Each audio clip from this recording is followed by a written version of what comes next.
আপনি কি কখনো ভেবেছেন যে পেঙ্গুইনরা এত ঠান্ডায় কিভাবে সার্ভাইভ করে? আর আজ পর্যন্ত সবচেয়ে কন্ট্রোভার্সিয়াল প্রশ্ন, আগে ডিম এসেছে নাকি মুরগি? যদি আপনার শরীরে এই সব বডি পার্টস থাকে তাহলে আপনি পৃথিবীর খুব কম সংখ্যক মানুষের মধ্যে পড়েন।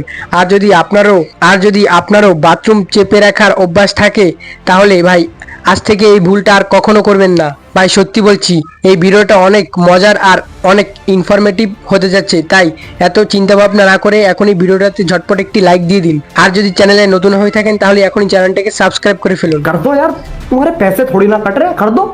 নাম্বার ওয়ান, আপনি কখনো না কখনো তো ভেবেছেনই আগে ডিম এসেছে নাকি মুরগি। এখন আপনার মধ্যে অনেকে বলবে, হ্যাঁ ভাই আগে মুরগি এসেছে, না না আগে ডিম এসেছে। কিন্তু একটু দাঁড়ান, আসলে কে আগে এসেছে? এই প্রশ্নটা গত 2000 বছর ধরে এই পৃথিবীতে ঘুরে বেড়াচ্ছে। তো দেখুন, ডিম থেকে বের হয় মুরগি আর মুরগি দেয় ডিম। তো এই প্রশ্নের উত্তর জানতে হলে আমাদের একটু অতীতে যেতে হবে, প্রায় 150 মিলিয়ন বছর আগে, যখন ডাইনোসরদের রাজত্ব ছিল।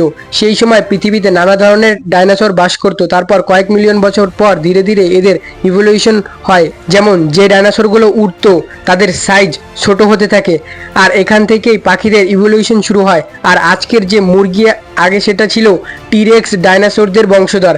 এমনকি টিরেক্সের সবচেয়ে কাছের জীবন্ত আত্মীয় আজকের দিনে মুরগি আর উট পাখি। আর এইসব ডাইনোসরও ডিম দিত। ইভলিউশনের কারণে যখন ডাইনোসররা রিপ্রোডিউস করত তখন তারা ডিম দিত, আর সেই ডিম প্রতিটা সাইকেলে ধীরে ধীরে পরিবর্তিত হতে হতে ছোট হতে থাকে। কয়েক মিলিয়ন বছর ধরে এই প্রক্রিয়া চলার পর একসময় এমন একটা ডিম তৈরি হয় যেখান থেকে প্রথম মুরগির জন্ম হয়। তাই সহজ ভাষায় বললে আগে ডিম এসেছে, কিন্তু সেটা মুরগির ডিম ছিল না, সেটা ছিল ডাইনোসরের ইভলিউশনের ফল। প্রমাণ পাওয়া গেল ডিম আগে এসেছে। এখন কেউ যদি আপনাকে এই প্রশ্ন করে তাকে এই ভিডিওটা দেখিয়ে দিন, সে নিজেই বুঝে যাবে। নাম্বার টু, আসলে লাইনম্যানরা কিভাবে এত হাই ভোল্টেজ পাওয়ার লাইনে কাজ করে, তাও আবার শক না খেয়ে? তারা কি শুধু গ্লাভস পরে 300 ভোল্টের লাইভ ওয়্যার ছুঁয়ে ফেলে? একদমই না ভাই, ওরা আয়রন ম্যান না।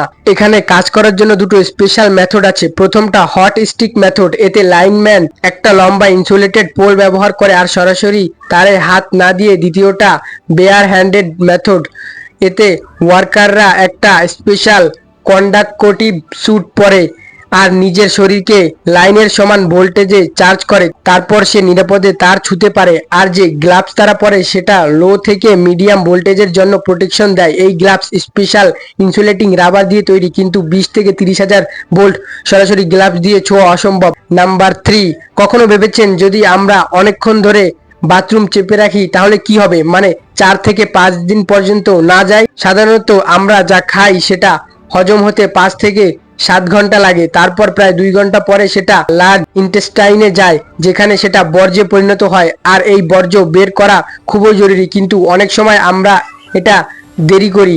তখন পুপ রেকটামে জমে ব্রেনকে সিগন্যাল দেয় এখন বের করার সময় হয়েছে, কিন্তু আপনি ব্যস্ত থাকেন, গেম খেলছেন, টিভি দেখছেন বা বাইরে আছেন, তাই আপনি এটাকে এড়িয়ে যান।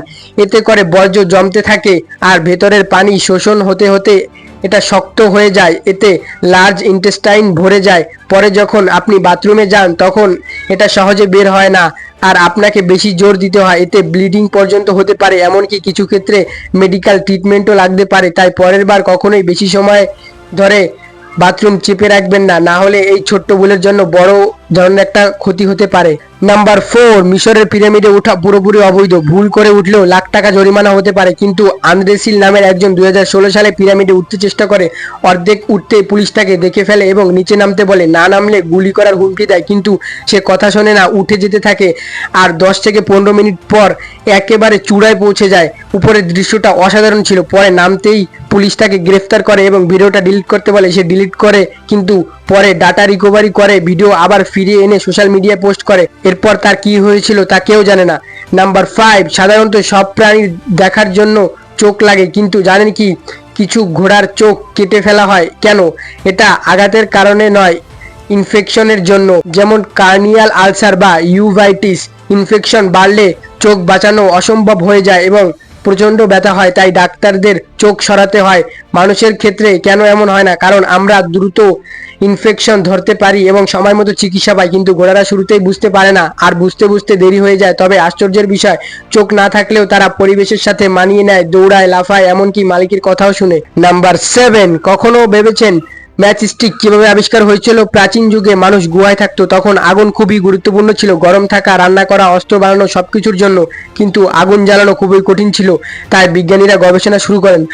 প্রথমে 577 খ্রিস্টাব্দে চীনে কাঠিতে সালফার লাগানো হয়, কিন্তু সেটা নিজ থেকে জ্বলতো না। পরে 1826 সালে জোয়ান ওয়াকার এমন একটি ম্যাচ তৈরি করেন যা নিজে থেকেই জ্বলে। একদিন তিনি কেমিক্যাল মেশাতে গিয়ে দেখেন কাঠিতে কিছু লেগে গেছে, সেটা ঘষতেই আগুন জ্বলে ওঠে। এভাবেই ম্যাজিস্টিকের শুরু হয়। নাম্বার 8, আমরা মানুষ -20 ডিগ্রিতেই টিকে থাকতে পারি না, কিন্তু পেঙ্গুইনরা -60 ডিগ্রিতেও বেঁচে থাকে কিভাবে? তাদের শরীরের উপরের অংশে একটা ঘন লেয়ারে ঢাকা থাকে, আর ফেদারগুলো একদম গা ঘেঁষে থাকে, যা ঠান্ডা আটকায়। আবার ভেতরে একটা ফ্যাট লেয়ার থাকে যা শরীরে 30% পর্যন্ত হতে পারে। এটা ঠান্ডা পানি থেকেও শরীরকে রক্ষা করে।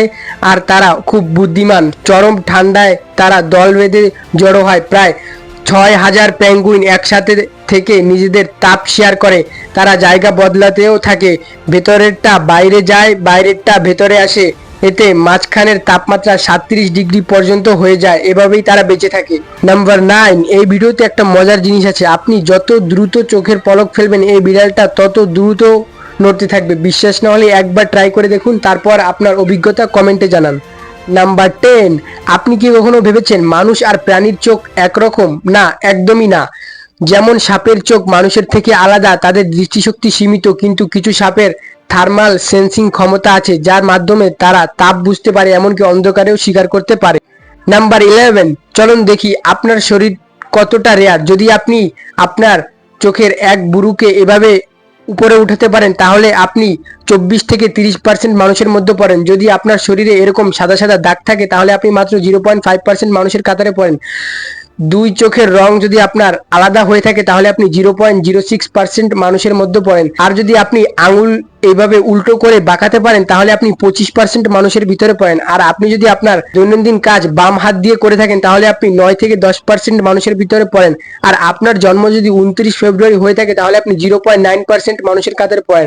আর যদি আপনার পায়ের দ্বিতীয় আঙুল বড় হয়, তাহলে আপনি 10% মানুষের মধ্যে পড়েন। তাহলে বন্ধুরা, আজকের জন্য শুধু এতটুকুই। কিন্তু আপনার কি জানা আছে এই জিনিসগুলো কিভাবে ইন্সপায়ার হয়ে তৈরি হয়েছে? এটা জানলে আপনার পায়ের নিচের মাটি সরে যাবে। আপনি যেসব খাবার প্রতিদিন খান, সেগুলো বাইরের দেশগুলোতে কেমন দেখায়? আর খাবারের কথা উঠলেই বাইরের দেশের কিছু স্কুলে এমন খাবার ব্যান আছে যেগুলো আপনি রোজ খান, দেখে সত্যি অবাক হয়ে যাবেন। ভুল করলে টিচার হাতে মারেন, কিন্তু এমন কোন ভুল ছিল যার শাস্তি হিসাবে মানুষের শরীরের ভিতরে গাছ জন্মিয়ে মারা হতো? আমরা সময় দেখার জন্য ঘড়ি দেখি, কিন্তু কুকুরদের কাছে এমন কোন ঘড়ি আছে যেটা দিয়ে ওরা নিজে থেকেই সময় বুঝে যায়? এটিও খুবই ইন্টারেস্টিং একটি ভিডিও। যদি না দেখে থাকেন, তাহলে এখনই দেখে নিন। দেখা হবে আবার অন্য কোনো ভিডিওতে। ততক্ষণ পর্যন্ত কিপ দ্য নলেজ।